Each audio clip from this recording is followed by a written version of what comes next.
Students क्या आपको पता है कि एमपीडीएड की परीक्षा में पूछे जाने वाला विषय प्रोफेशन इंग्लिश द्वितीय वर्ष का प्रश्न पत्र क्रमांक 15 उसमें जो थर्ड यूनिट है जिसका नाम है रीडिंग उसमें से एक ही क्वेश्चन आता है सीधा 4 नंबर का और एक आता है मात्र एक एमसीक्यू 1 नंबर का। Hello student, this is Abhishek here. स्वागत है आपका हमारे चैनल स्टडी क्लास पे। तो स्टूडेंट, जैसा कि आपने थंबनेल में देख लिया है कि आज हम बात करने वाले हैं द्वितीय वर्ष का विषय प्रोफेशन इंग्लिश यूनिट 3 जिसका नाम है रीडिंग। जी हाँ, ये थर्ड यूनिट का हमारा पहला पार्ट होगा। हर यूनिट को हम दो दो पार्ट में ला रहे हैं। इसके पहले हमने सेकंड यूनिट के 2 पार्ट लाए हैं। फर्स्ट यूनिट का भी एक पूरा सिंगल यूनिट का पार्ट लाया था, वो सब आप देख सकते हैं।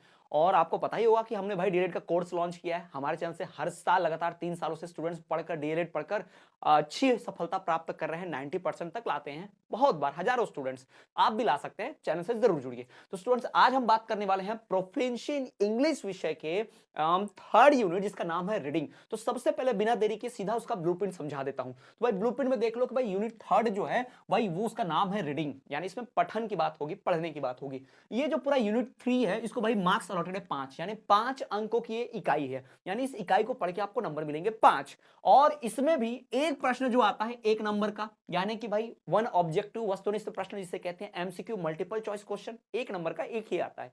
और फिर एक क्वेश्चन आता है 4 नंबर का। जी हाँ, 4 नंबर का शॉर्ट क्वेश्चन आता है। तो यहां पर आपको एक सवाल सबसे इंपॉर्टेंट पढ़ना होगा जो आएगा यहां से, ठीक। तो अब मैं ऐसे कई सारे सवाल बताऊंगा जिसमें से कोई एक सवाल 100% गारंटी के साथ आएगा ही आएगा। तो वीडियो को ध्यान से देखना, एंड तक बने रहना। 5 नंबर कमाने का पूरा मौका है आपके पास, ठीक है स्टूडेंट। चलिए, तो बिना किसी देरी के अब शुरू करते हैं, आगे बढ़ते हैं, क्योंकि ये तो बात हो गई ब्लूप्रिंट की, आपको अच्छे से समझ में आ गया होगा। तो सीधे चलिए आगे बढ़ते हैं और बात करते हैं हम अपने चैनल की आगे के इस वीडियो पर। तो भाई पहले तो ध्यान में रखिए कि आपको याद ये रखना है कि ये जो हमारा वीडियो है ये हमारा एमपीडीएड एग्जाम में पूछे जाने वाले प्रोफिशिएंट इंग्लिश विषय का है, यूनिट थर्ड। थोड़ा सा मैं कोर्स के बाद में बता दूं कि आने वाले इस सत्र के लिए, जी हाँ, इस सत्र के लिए हमने, इस नए सत्र के लिए जहां 2024 की परीक्षा टारगेट होगी उसके लिए हमने वीडियो बनाया है, उसके लिए कोर्स लॉन्च कर दिया। जी हाँ, एमपीडीएड एग्जाम के लिए फुल कोर्स लॉन्च हो चुका है, पूरा का पूरा कोर्स लॉन्च हो चुका है। फुल कोर्स जो है पूरा लॉन्च हो चुका है, जिसमें आपको video lectures, notes, live classes, ये सब कुछ 1 बाय 1 सब कुछ मिलेगा। नोट सारे एक साथ मिल जाएंगे आपको पूरे, ठीक है। तो ये सारी बातें आपको ध्यान में रखनी है। जैसे लाइव क्लास होंगी द्वितीय वर्ष की मिलेंगी, फर्स्ट ईयर की भी पूरी की पूरी एक साथ मिल जाएंगी, ठीक है। ये ध्यान में रखना है। तो आप कोर्स परचेस कर सकते हैं। अगर एमपीडीएड की परीक्षा में 100% परीक्षा को पास करना है, आपको समझ नहीं आ रहा पढ़ना कहां से है, वीडियो कैसे लिखना है, नोट्स कैसे लिखने हैं, पेपर में आंसर कैसे लिखना है, तो सब कुछ मिलेगा सिर्फ एक कोर्स परचेस कर दिए गए इस व्हाट्सएप नंबर पर मैसेज करना है, कॉल नहीं करना है, याद रखिए मैसेज करना है। और वहां पे आप जानकारी ले सकते हैं कोर्स की और कोर्स खरीद सकते हो बहुत कम दाम में। चलिए तो शुरू करते हैं बिना किसी देरी के। लेकिन उससे पहले छोटी सी रिक्वेस्ट, यदि चैनल पर पहली बार आए हो और पहली बार वीडियो देख रहे हो तो भाई चैनल को सब्सक्राइब जरूर कर देना और बेल नोटिफिकेशन को ऑल पर रखना, ताकि मैं ऐसी और भी वीडियोस लाते रहूं और देखते रहो। क्योंकि भाई ये वीडियो अगर आप चैनल सब्सक्राइब करके रहोगे तो बार बार नोटिफिकेशन आपको आती रहेगी, जैसे ही लाइव आएगा हर चीज आएगी तुरंत मिल जाएगा, कुछ मिस नहीं करेंगे आप, एग्जाम तक कंटेंट तक पास होने की गारंटी। चलिए तो बात करते हैं, शुरू करते हैं। सबसे पहला सवाल, व्हाट इज रीडिंग प्रोसेस। जो रीडिंग की प्रोसेस होती है, जो पढ़ने की प्रोसेस होती है, एक्चुअल में होती क्या है, रीडिंग प्रोसेस क्या है, उसकी बात यहां पर की जा रही है। सवाल पूछा जा रहा है व्हाट इज रीडिंग प्रोसेस। तो भाई आप देखिएगा, बहुत से स्टूडेंट्स क्या करते हैं परीक्षा में, हर बार बताता हूं, बार बार बताता हूं, हर वीडियो में बोलता हूं कि सीधा उठा के मुंह उठा के आंसर नहीं लिख देना है। पहले भाई हेडिंग डालो, जैसे मैंने कितनी प्यारी हेडिंग डाली है। अब परीक्षा में इतना बॉक्स कलरफुल तो नहीं कर सकते, कम से कम हेडिंग तो लगा ही सकते हो ना, रीडिंग प्रोसेस, और अंडरलाइन कर देना उसको। उसके बाद फिर भाई आप लिखो रीडिंग प्रोसेस होती क्या, उसकी डेफिनेशन लिखो, परिभाषा लिखो। देखो परिभाषा को मैंने डबल इनवर्टेड कॉमा में लिख कर रखा है, ऐसे डबल इनवर्टेड कॉमा में आपको करना है परिभाषा को, है ना। तो इस प्रकार से डबल इनवर्टेड कॉमा में आप इसको लिख सकते हो, ठीक। तो रीडिंग क्या है, तो रीडिंग एक ऐसी प्रोसेस है, एक ऐसी प्रक्रिया है। Reading is a process. अब पूछा है व्हाट इज रीडिंग प्रोसेस, तो पहले रीडिंग प्रोसेस के बारे में बताओ ना, तभी तो नंबर मिलेगा। भाई चेक करने वाला प्रश्न के हिसाब से उत्तर चेक करता है, सिर्फ कॉपियां भरने से कुछ नहीं होता, सही तरीके से लिखने से नंबर मिलता है। तो reading is a process by which the reader gathers from the printed page the thoughts, facts and information. हम जब कुछ पढ़ते हैं तो पढ़ने वाला व्यक्ति पढ़ने के बाद कुछ जानकारी, इंफॉर्मेशन, कुछ फैक्ट, कुछ तो चीज हासिल करता है। अब आप ये लाइन से पढ़ोगे तो आपको पढ़ के पता चल रहा है रीडिंग प्रोसेस की डेफिनेशन। अगर नहीं पढ़ते तो पता चलता कि यहां से बिना पढ़े नहीं, पढ़ने से पक्का कि कुछ ना कुछ पता चलेगा। 100% ना समझ में आए, कुछ तो समझ में आएगा।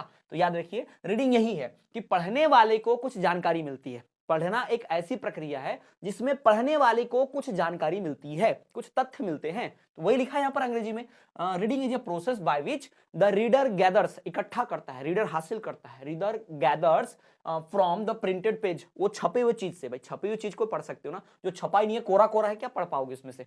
The printed page the thoughts, कुछ विचार, फैक्ट्स तथ्य और इंफॉर्मेशन, ये सब पाता है। तो यही रीडिंग प्रोसेस की डेफिनेशन हो गई। पर मैंने बताया भाई सवाल 4 नंबर का है, इतने सा लिखने से 4 नंबर मिलेगा? नहीं मिलेगा। तो ज्यादा नंबर चाहिए तो थोड़ा सा ज्यादा लिखना पड़ेगा। फिर आगे लिखेंगे भाई reading English language is a process of looking. अब विषय कौन सा है? अंग्रेजी विषय। तो अब किस रीडिंग की बात चल रही होगी? अंग्रेजी विषय की रीडिंग की बात चल रही होगी। तो अंग्रेजी के बारे में लिखो भाई थोड़ा सा, है ना। तो लिखो भाई reading English language is a process of looking at written और प्रिंटेड सिंबल, है ना। इंग्लिश पढ़ने का मतलब क्या है? जो प्रिंट किए गए सिंबल्स हैं, जो लेटर्स हैं, जो वर्ड्स है, जो सेंटेंस है, उसको पढ़ना और उसको अपने मन में ट्रांसलेट करना and translating them into their spoken symbols, और बोले जाने वाले इसमें कन्वर्ट करना। जैसे मैं इसको पढ़कर बोल रहा हूं, स्पोकन सिंबल्स, तो ये लिखा था, इसको मैंने पढ़ा और मुंह से बोला, ओरली बोला। तो यही तो रीडिंग है। अंग्रेजी रीडिंग क्या है? यही अंग्रेजी रीडिंग है। ठीक, तो ये हो गया रीडिंग प्रोसेस। अगर आप इस आंसर को और डिटेल में चाहते हो, आपको लग रहा है छोटा आंसर है, थोड़ा और डिटेल में चाहिए, तो नोट्स में भाई सब कुछ है, नोट्स में पूरा डिटेल में दिया हुआ है, तो नोट्स जरूर परचेस करें, तो इसको और डिटेल में कैसे लिखना है समझ पाओगे। अगला सवाल, what are the aims of teaching reading. जब हम बच्चों को रीडिंग यानी पढ़ना सिखाते हैं, बच्चों को ओरल पढ़ना सिखाते हैं, लिखी हुई चीज को पढ़ना सिखाते हैं, तो हमारा मकसद क्या होता है? हम क्यों उनको सिखाते हैं? बच्चों को हम उनको रीडिंग करना क्यों सिखाते हैं? तो भाई सबसे पहले तो पूछा है what are the aims of teaching reading. पहले ही बताया बिना हेडिंग के कुछ मत लिखना, हेडिंग लगाओ सबसे पहले आंसर में। तो मैंने देखो यहां से क्वेश्चन से हेडिंग चुराया, एम्स ऑफ टीचिंग रीडिंग, देखो हेडिंग लगाया है एम्स ऑफ टीचिंग रीडिंग, है ना। तो इस तरह से भाई चुरा लो हेडिंग को क्वेश्चन में से ही, है ना। तो आपका एक लाइन तो यही हो जाएगा। फिर लिखो हम भाई क्यों करते हैं? तो टू रीड इंग्लिश एक्यूरेटली, अंग्रेजी भाषा को सही ढंग से, एक्यूरेट मतलब एकदम सही सही पढ़ पाए, एकदम ठीक ढंग से ना। To read English accurately, English इससे पढ़ाते हैं कि इंग्लिश को ढंग से पढ़ पाए, ठीक है ना। दूसरा, to read with correct pronunciation, हम सही उच्चारण कर पाए, उच्चारण के साथ पढ़ पाए, to read with correct pronunciation. फिर है टू रीड विथ फ्लुएंसी, यानी धारा प्रवाह, फ्लुएंसली यानी लगातार बिना रुके बोल पाए। जैसे कुछ लोग बोलते इंग्लिश बोलते तो अटकते हैं, I was going there then I got this, तो ये अटक अटक के जो बोल रहे हैं ना, ये फ्लुएंसी नहीं है, ये इनफ्लुएंसी है। तो ऐसा नहीं होना चाहिए। जिसको अंग्रेजी अच्छे से आती है वो बिना अटके बोलता है। तो याद रखिएगा टू रीड विथ फ्लुएंसी, इसलिए अंग्रेजी सिखाते हैं, इसलिए पढ़ना सिखाते हैं। टू रीड विथ अंडरस्टैंडिंग, और पढ़ते पढ़ते समझ सके इसलिए भी सिखाते हैं, टू रीड विथ अंडरस्टैंडिंग। तो इंग्लिश पढ़ना, ये रीडिंग जो है हम क्यों सिखाते हैं बच्चों को? बच्चे ये सब कर पाए ना, इसलिए रीडिंग सिखाते हैं उनको। To enable peoples to develop, peoples मतलब लोगों के लिए, ये प्लूरल फॉर्म है, ठीक है। To enable peoples to develop taste for literature, to take pleasure in reading, है ना। पढ़ने के बाद उनको प्लेजर, मजा आए, आनंद आए, इसलिए भी उनको पढ़ना सिखाते हैं। तो भाई पढ़ने के बाद आनंद आना चाहिए, मजा आना चाहिए, इसलिए भी हम रीडिंग क्या करते हैं? बच्चों को सिखाते हैं। क्लियर? चलो आगे बढ़ते हैं। To enable peoples to use ideas gain from the reading in various fields in life, और पढ़ने के बाद जो जानकारी मिलती है उस जानकारी को अपने जीवन के अलग अलग क्षेत्रों में इस्तेमाल करने के लिए भी हम रीडिंग पढ़ाते हैं। इसको ध्यान में रखिएगा। तो रीडिंग क्या है? तो भाई रीडिंग हम क्यों सिखाते हैं? ताकि लोग जो है पढ़ने के बाद, पीपल जो है पढ़ने के बाद उस जानकारी को, उस इंफॉर्मेशन को अपने जीवन के अलग अलग क्षेत्र में, है ना, use ideas gain from reading in various fields in life, यानी अपने जीवन के अलग अलग क्षेत्र में इस्तेमाल कर पाओ। तो भाई अगर आपको पूछे इंग्लिश क्यों पढ़ाना है या रीडिंग क्यों पढ़ाना है, किसी को भी पढ़ना क्यों सिखाना है, तो इन सब कारणों से पढ़ना सिखाना है। बच्चे को पढ़ना सिखाना है तो इसी कारण से। नहीं पढ़ेगा तो ये सब नहीं आएगा, पढ़ लेगा तो ये सब आ जाएगा उसको, ठीक है। तो ये हो गया भाई। अगला उत्तर चले, ये सारे जो बता रहा हूं ना, ये सब 100% पीवाईक्यूज है, यानी बार बार डीएलएड की परीक्षाओं में, पूर्व में जो परीक्षाएं हुई उसमें बार बार ये प्रश्न पूछे ही गए हैं। तो उन्हीं को मैं यहां पर डिटेल में बता रहा हूं। इनमें से 100% गारंटी कि एक सवाल फंसेगा ही फंसेगा, ठीक है। और उसको डिटेल में कैसे लिखना है, उसको डिटेल में कैसे जानना है, उसके लिए भाई मैंने ऑलरेडी बता चुका हूं, कोर्स लॉन्च किए हैं। आप कोर्स परचेस कर लोगे तो उसमें डिटेल में आंसर्स, टाइप से, प्रोसेस से सब कुछ लिखना वहां पर मिल जाएगा आपको, ठीक। चलिए तो बात करते हैं, अगला सवाल की तरफ बढ़ते हैं। What are types of reading, explain कीजिए। रीडिंग के टाइप्स क्या है, रीडिंग के प्रकार क्या है? तो मेनली तो रीडिंग के 6 प्रकार होते हैं, पर हम वहां मेन टाइप की बात कर ही नहीं रहे, और जो जनरल टाइप्स होते हैं ना उसकी बात कर रहे हैं। तो जनरली जो रीडिंग के टाइप्स होते हैं 2 होते हैं, एक होता है साइलेंट रीडिंग, एक होता है लाउड रीडिंग, ठीक है। साइलेंट रीडिंग में हम मौन रहकर चुपचाप मन के मन में पढ़ते हैं, जैसे अखबार पढ़ता है कोई, न्यूज़पेपर, या लाइब्रेरी में कोई बैठता है तो पढ़ता है, तो सब लोग चुपचाप पढ़ते रहते हैं अपना किताब, तो वो कौन सी रीडिंग है? साइलेंट रीडिंग है। फिर आप देखोगे लाउड रीडिंग भी एक प्रोसेस होती है जिसमें जोर से चिल्ला के पढ़ा जाता है, जो पढ़ रहे बोल के। Reading is of two types, number 1 silent reading, number 2 loud reading. ये मैंने यहाँ पर बोल के पढ़ा है ना, तो ये मेरी लाउड रीडिंग हो गई। अब देखो छोटी क्लासेस में शुरुआत जब होती है तो साइलेंट रीडिंग नहीं करवाते, क्योंकि भाई बच्चा सही पढ़ रहा है कि गलत पता कैसे चलेगा जब मन में पढ़ रहा है। तो बोल के पढ़ेगा तब ना समझ में आएगा कि वो पढ़ के आ रहा है, तब हम उसको करेक्ट कर पाएंगे, ठीक है। तो इसलिए छोटी क्लासेस में बच्चों को लाउड रीडिंग सिखाते हैं, बच्चे भाई उसी को पढ़ते हैं, जॉनी जॉनी, एस पापा, ईटिंग सुगर, नो पापा, बोल के पढ़ता है। कोई बच्चे ने गलत बोल दिया है, ईटिंग सुगर सुगर, हाँ, फिर टीचर बोलती है नो पापा, ऐसा बोलो, तो बच्चे सीखते हैं। यानी लाउड रीडिंग में फायदा है कि गलती सुधारी जा सकती है, साइलेंट रीडिंग में कुछ गलती पता नहीं चलती, मन में क्या पढ़ रहा है, पढ़ भी रहा है कि बस आंखें घुमा रहा है, ऐसे ही पता ही नहीं चलेगा साइलेंट रीडिंग में। तो साइलेंट रीडिंग बड़े लोगों के लिए है जो पढ़ने का नाटक ना करे।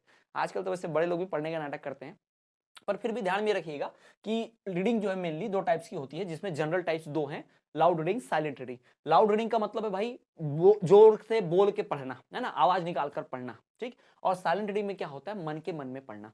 दोनों के अपने अपने फायदे, अपने अपने नुकसान है। भाई साइलेंट रीडिंग करोगे तो बोलना नहीं है, तो एनर्जी ज्यादा नहीं लगेगी। फिर इसमें भाई आप दूसरों को डिस्टर्ब नहीं करोगे, जल्दी जल्दी पढ़ पाओगे साइलेंटली करोगे तो, है ना, और ज्यादा इंफॉर्मेशन गैदर कर लोगे, ये फायदे हो गए।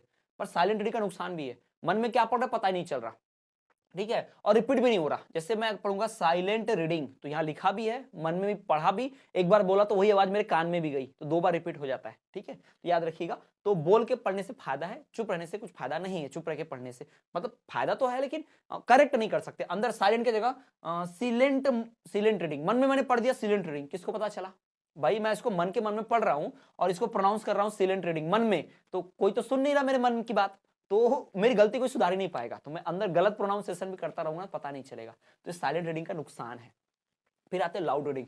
लाउड रीडिंग के फायदे हैं, जब बोलोगे तो दूसरे सुनेंगे, आपका प्रोनाउंसिएशन ठीक होगा, आपकी गलती सुधारी जा सकती है ना, और बोलो इससे रिपीट होकर कान में आता है तो अच्छा सुन सकते हैं। फिर लाउड रीडिंग का नुकसान भी है, बोलने में एनर्जी खर्च होती है, बोलने पे नॉइज होता है, आवाज होती है, दूसरों को डिस्टर्बेंस होता है ना, तो ये भी भाई नुकसान है। समय ज्यादा लगता है बोल के पढ़ने में, तो ये बातें हैं। तो सबके अपने अपने नुकसान, अपने अपने फायदे हैं। इसको डिटेल में मैंने नोट्स में लिखा हुआ है, ठीक है, यहाँ पे तो डिटेल में बस ओरली बता दिया, पर इसके सारे पॉइंट्स को डिटेल में एक्सप्लेनेशन किया हुआ कि 4 नंबर के लायक लिख सकूं। इतना लिखने से 4 नंबर नहीं मिलेगा ना, तो सब नोट्स में इंक्लूड है, नोट्स जरूर परचेस करें आप। चलिए आगे, अगला सवाल, व्हाट इज इंटेंसिव रीडिंग। यहां तो आपको आइडिया जनरल दिया जा रहा है, ठीक है, यहां आपको जनरल आइडिया दिया जा रहा है कि कैसे प्रश्न आते हैं, कैसे उसके उत्तर लिखने होते हैं। तो what is intensive reading, intensive का मतलब होता है गहन, बहुत ही गहन, गहरा, गहराई से पढ़ाई करना ना, बहुत डिटेल में पढ़ाई करना, ठीक है, ध्यान रखिएगा, गहराई से बहुत गहन अध्ययन करना, बहुत डिटेल में पढ़ना, इसको इंटेंसिव रीडिंग बोलते हैं, ठीक है। तो इंटेंसिव रीडिंग एक्चुअल में होती है क्या, देखो मैंने हेडिंग लगाया, बिना हेडिंग के एक आंसर मैं नहीं लिखता हूं, और आपको भी डायरेक्ट की परीक्षा में बिना हेडिंग के एक भी आंसर लिखना नहीं है, ध्यान में रखना, बता दे रहा हूं पहले ही, ठीक है। तो इंटेंसिव रीडिंग क्या होती है, जब आप बहुत ध्यान लगा के पढ़ते हो तो इसको इंटेंसिव रीडिंग कहते हैं।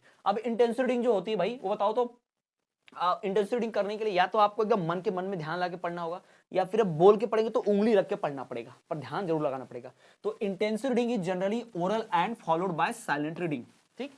Intensive reading is detail study of the lesson, किसी भी चीज का, किसी भी पार्ट का, लेसन का, चैप्टर का एकदम डिटेल में लाइन लाइन पढ़ना, एक एक चीज की इंफॉर्मेशन लेना, इसको इंटेंसिव रीडिंग बोलते हैं। इसमें डिटेल स्टडी करनी पड़ती है। फिर every word and structure are thoroughly detailed to the peoples, यानी भाई यहाँ एक एक चीज जो है यहाँ पर बताई जाती है, उनके सामने दिखाई जाती है ना। जैसे कविता पढ़नी होती है हमें, हमारे टीचर लोग हमको कविता समझाते थे, तो कविता की एक एक लाइन पढ़ते थे, उस लाइन में कोई कठिन शब्द आ गया, उसके शब्दार्थ, उसके मतलब भी हमको समझाते थे, है ना, बचपन में। तो भाई एकदम डिटेल स्टडी थी वो, इंटेंसिव रीडिंग थी, क्योंकि इंटेंसिव रीडिंग करोगे तो ज्यादा नॉलेज आएगा, इंटेंसिव रीडिंग नहीं करोगे तो ज्यादा नॉलेज नहीं आएगा। लाइन पढ़ ली, सुन लिया, लेकिन उसके अंदर शब्द का अर्थ नहीं जाना, है ना। It also concentrate on acquiring language, information and the grasping of sense, ये भी ध्यान रखेंगे, ठीक है, and the grasping of sense। तो इससे भाई हम क्या करते हैं, इंफॉर्मेशन मिलती है, भाषा की जानकारी मिलती है, भाषा के बारे में और अच्छे से समझते हैं डिटेल में, ताकि उसको जाके आगे इस्तेमाल कर पाए। तो ये हो गया भाई कि इसमें क्या क्या चीजें और शामिल होती हैं, तो ये सब होता है इंटेंसिव रीडिंग में, ठीक है। अब इंटेंसिव रीडिंग जो है भाई उसके कुछ एम्स भी है, उसके कुछ मतलब क्या, क्यों हम इंटेंसिव रीडिंग करते हैं, इसका कुछ एम है, इसका मतलब कुछ मकसद है। पहली बात तो ये कि भाई देखो मैंने फिर से हेडिंग लगाया, AIIMS of intensive reading, heading लगा दिया है, देख लो क्वेश्चन से चुराया हुआ है, हेडिंग लगा बिना कुछ नहीं लिखता मैं। तो पहला, to enable student to speak English correctly, अगर बच्चे इंटेंसिव रीडिंग करेंगे, एकदम डिटेल में इंफॉर्मेशन लेंगे, पढ़ेंगे, तो जानकारी ज्यादा मिलेगी, तो उस भाषा को और अच्छे से सीख पाएंगे, बोल पाएंगे। To enable student to speak English correctly, बहुत सही से बोल पाएंगे। दूसरा, to improve and extend their knowledge and command over English. अगर अंग्रेजी को ध्यान से पढ़ोगे तो भाई अंग्रेजी भाषा का ज्ञान बढ़ेगा, अंग्रेजी भाषा के ऊपर आप कमांड बढ़ा सकते हो, ठीक। To enable them to use English language without fear and to develop in them in the habit of thinking in English. बच्चों को बिना डरे पढ़ना और बिना डरे इंग्लिश में सोचना बोलने के आदत डाल देना, ठीक है। तो इसके लिए इंग्लिश भाई बताई जाती है, ठीक। To increase students active vocabulary, शब्दकोश, उनका शब्द भंडार बढ़ाना, इसलिए इंग्लिश पढ़ाई जाती है। To foster in them a taste for the study of English, English पढ़ने के प्रति ज्ञान इंटरेस्ट डेवलप करना। टू कॉन्सेंट्रेट अपॉन लैंग्वेज, भाषा पर ध्यान देना। तो इन सब कारणों से भाई इंटेंसिव रीडिंग पढ़ाई जाती है। इनको डिटेल में समझाया हुआ मैंने नोट्स में, ठीक है। यहाँ भी आप समझ सकते हैं, देख सकते हैं, सारे पॉइंट लिख सकते हैं। इतने पॉइंट तो 4 नंबर के लिए काफी होते हैं ना, ठीक। तो ये बात ध्यान में रखिएगा। ये हो गया भाई what are AIIMS of intensive reading. तो ये जो मैंने आपको क्वेश्चंस बताए, ये जो आपको भाई 5 क्वेश्चन सबसे इंपॉर्टेंट देख रहे हैं, ये आपको प्रोफेशनल इंग्लिश के यूनिट 3 के सबसे मोस्ट इंपॉर्टेंट क्वेश्चंस हैं। ये पीवाईक्यूज भी हैं और आने वाले डेट की परीक्षा के लिए गेस्ट पेपर भी यही है, समझिए, इसमें से ही आएगा, ध्यान रखिएगा, ठीक है। तो ये तो हो गया यूनिट 3 का पार्ट 1। अब अगला जो हमारा वीडियो आएगा इसी यूनिट 3 का रहेगा, वो पार्ट 2 रहेगा, जिसको पढ़ के आप सारे इंपॉर्टेंट क्वेश्चंस को और भी देख पाएंगे, ठीक है। तो इसके पहले के जो वीडियोस नहीं देखे होंगे तो मैंने डिस्क्रिप्शन में प्लेलिस्ट की लिंक दी है, नहीं देखी है वो भी नहीं दिख रहा है तो आप सीधा चैनल पर चले जाओ, स्टडी क्लास पे क्लिक करो, चैनल पे जाओ, वहां पे प्लेलिस्ट मिलेगी। उस प्लेलिस्ट में भाई professional English DElEd second year का पूरा बना हुआ है, पूरा पढ़ सकते हो। बाकी विषय भी हैं, वो सारे विषय भी ढूंढ ढूंढ के पढ़ सकते हो। डीएलएड की और भी इंफॉर्मेशन है, डीएलएड का पेपर कैसे लिखते हैं, पेपर कैसे आता है, क्या करना है, सब इंफॉर्मेशन डीएलएड की जानकारी एक प्लेलिस्ट बनी है, वहां पे जाके देख सकते हो। तो उम्मीद करता हूं ये वीडियो आपको पसंद आई हो, जानकारी अच्छी लगी है। अगर ये वीडियो यूजफुल लग रहा है तो प्लीज वीडियो को लाइक कीजिए, अपने दोस्त जो डीएलएड की पढ़ाई कर रहे हैं उन दोस्तों तक, क्लासमेट तक इस वीडियो का लिंक जरूर शेयर करना। आपकी एक शेयर मेरे लिए बहुत हेल्पफुल होगी, मुझे और मोटिवेशन मिलेगी और आपके लिए मैं ऐसे ही और वीडियोस बना बनाकर और ज्यादा लाऊंगा और आपकी तैयारी 100% करवा दूंगा परीक्षा के पहले, ठीक। तो जरूर भाई शेयर करें और चैनल पर पहली बार तो सब्सक्राइब जरूर करें। आप और भी इंफॉर्मेशन के लिए हमारे टेलीग्राम ग्रुप से जुड़ सकते हैं। इस वीडियो को डिस्क्रिप्शन में हमारे टेलीग्राम की लिंक मिलेगी, जाकर टेलीग्राम ग्रुप ज्वाइन कर लो। आप हमें अन्य सोशल मीडिया पे भी फॉलो कर सकते हो, उसकी भी लिंक डिस्क्रिप्शन में मिल जाएगी। तो आप हमें अन्य सोशल मीडिया जैसे कि आप हमें फेसबुक, इंस्टाग्राम और टेलीग्राम पे फॉलो करना ना भूलें, हम हर जगह हैं।